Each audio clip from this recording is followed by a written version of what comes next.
Thank you for turning to page 121. Today we're going to jump into the Dungeon Master's Guide, and we're going to take a look at an unfortunately very powerful magic item, the Rod of Rulership. I've had a number of viewers over the last few months ask about this item, and so I'll give you what's written in the book and then my take on it.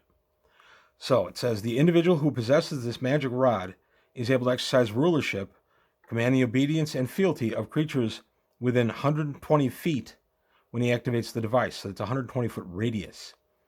From 200 to 500 hit dice or levels of experience can be rolled, but creatures with 15 or greater intelligence and 12 or more hit dice or levels are entitled to a saving throw versus magic, not rod, magic.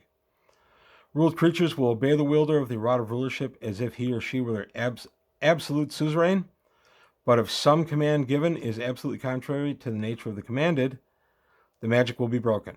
The rod takes 5 segments to activate. Each charge lasts for 1 turn. The rod cannot be recharged. So, what does this exactly do? It's basically a very high power charm monster. And it's multiple targets, 200 to 500 hit dice.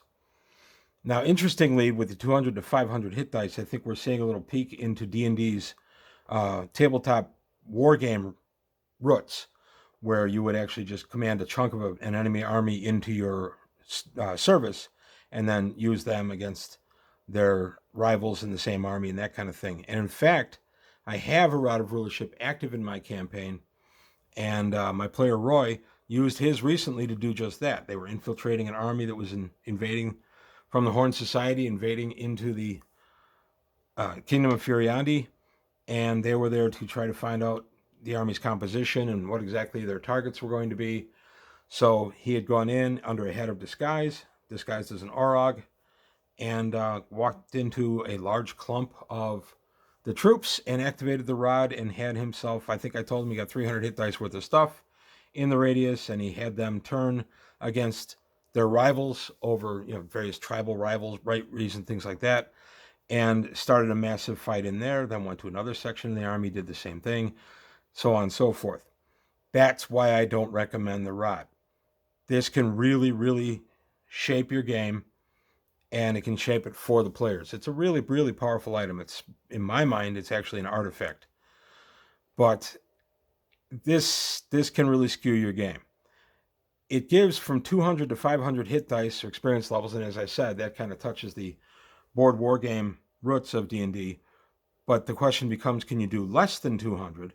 And at my table, yes, you can. It's my opinion that you can have less than 200. So if there's that troop of 30 orcs that is attacking your party or whatever, you can pop the rod and activate it, and then the orcs will stop attacking and they'll obey you as if you were their leader. And so the encounter is just over. A rod can have a maximum of 50 charges. And I have to say, one thing, Roy has not abused this item. And there have even been a night or two where I've just said, guess what? I'm not going to let it work. It'll mess up my story too much. There's a special magic here that prevents charming. It's lame. I admit that freely. I tell him that when I announce it. But there are times you just can't have one item overriding the entire table and turning the rest of the group into nothing but onlookers. The interesting thing is the creatures of 12 or more hit dice or 15 or greater intelligence get a saving throw versus magic, not rod. And if so, they are completely unaffected by this. One of the other questions becomes with the Rod of Rulership at the end of the 1-turn charge. Does anybody who was charmed by it remember that they were charmed? Now, I gave out to Roy a special one that actually has the little added magic that they don't realize they had been charmed. They will, if they attack their rivals as they were commanded by the holder of the rod, they will not, at the end of the turn, say, hey, wait a minute, he made us do it, and turn on him. It'll seem like it was a natural occurring idea on their own. And like I say, this is a special one that I gave out. I'm not recommending it for every Rod of Rulership. But I do think that was kind of a necessary touch, and it added a bunch to role-playing. You do end up with a lot of role-playing using the Rod of Rulership, oddly enough.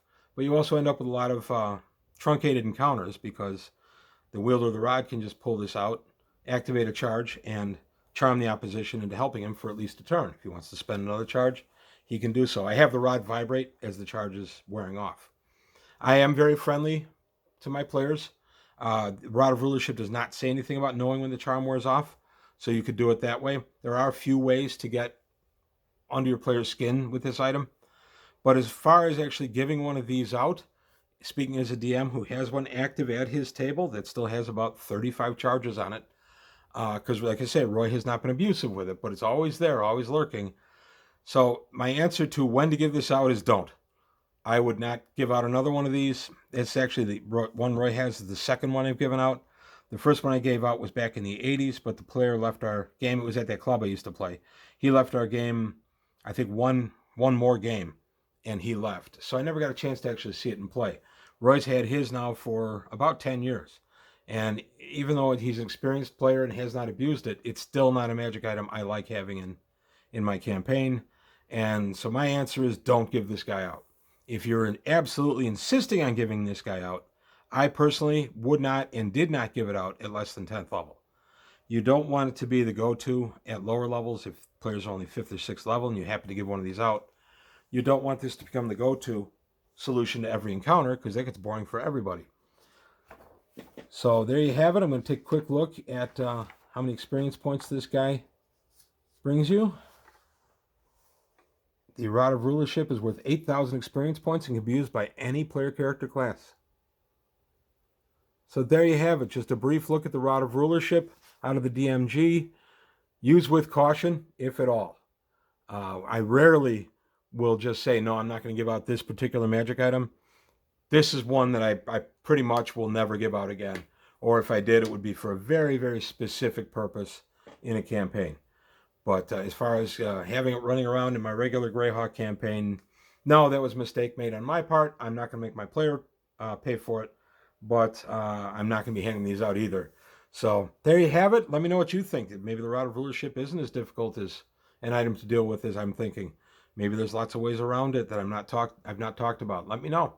I can only go by my experience, but yeah, like I say, this would not be one that I would have at my table. Oh, one other interesting note, and it has come up on languages. In my opinion, the Rod of Rulership makes it that he is the rod wielder is their absolute ruler. Therefore, as long as he can pantomime and make his instructions understood, I don't let language be a barrier. It has to be something that is charmable, though. So any undead or anything like that would be immune to it. Elves would have 90% resistance, etc. But other than that, no. If you can just make gestures with your sword as to what you want them to do to the guy standing over there, I don't let language be an impediment on this one.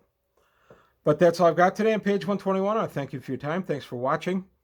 Let me know if you've used this before and what happened when you'd used it. Was it good experience or bad experience? Please leave comments below, like and subscribe if you enjoyed the video. Tell your friends. I'm still growing the channel. And also take a look at the Patreon, see if you can help me out there. To my existing patrons, I want to say thank you very much. Channel literally would not be around without you. And that's all for today. I'll see you next time on page 121.